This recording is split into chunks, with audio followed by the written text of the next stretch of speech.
That was a summary of my experience. I'd like to introduce my colleagues coming from different nationalities and different programs.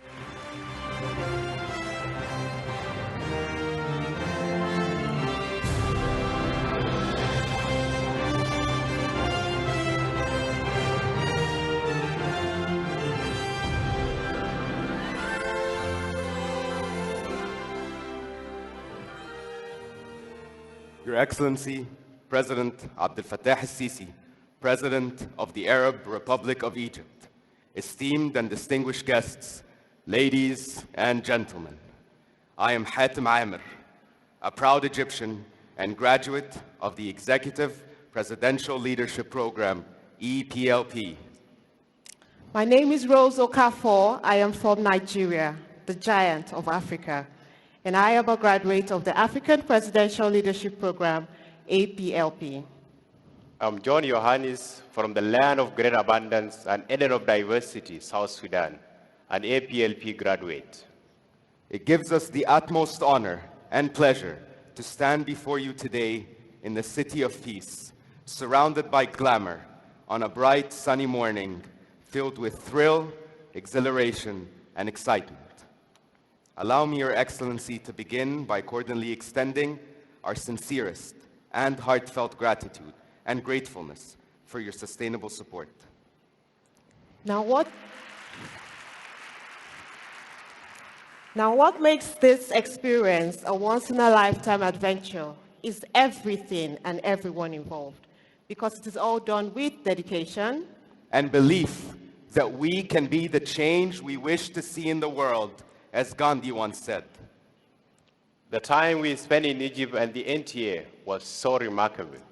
We now have brothers and sisters across the borders that can understand us better, work together, and achieve a common vision for the Africa we want.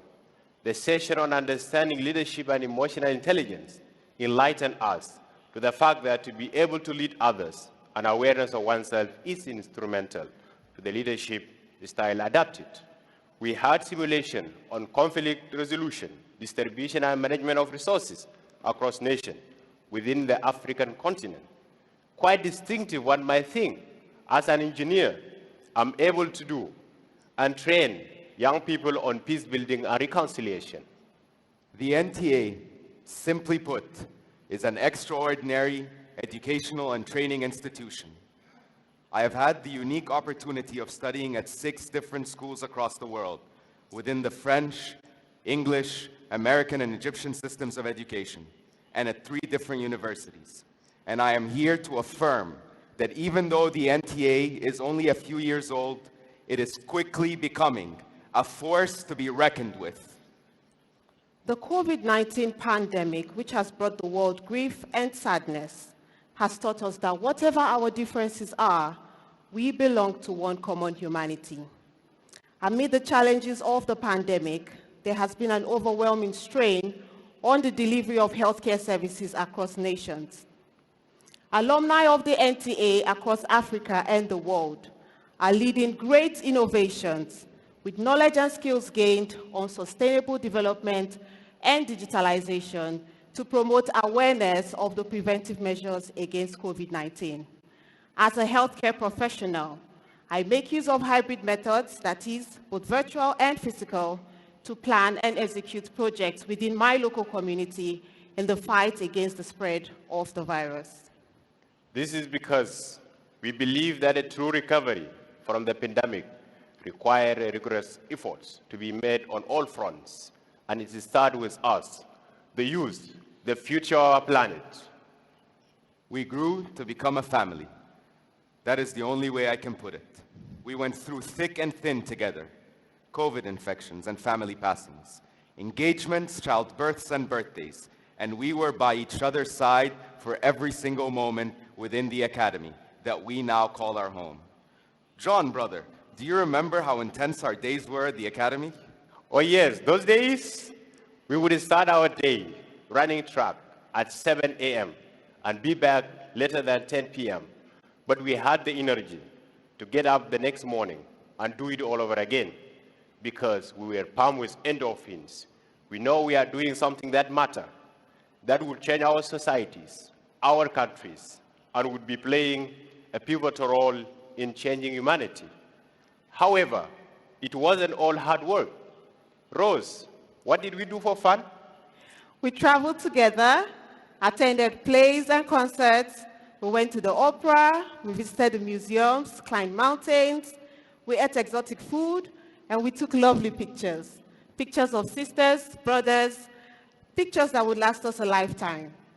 Now let's go back to the lab for some serious work. Hatem, can you please take us down memory lane one more time?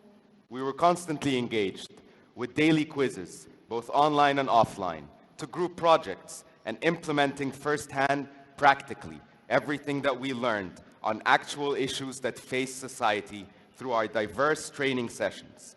During our journey, we were sent into the field to practically implement all that we have learned.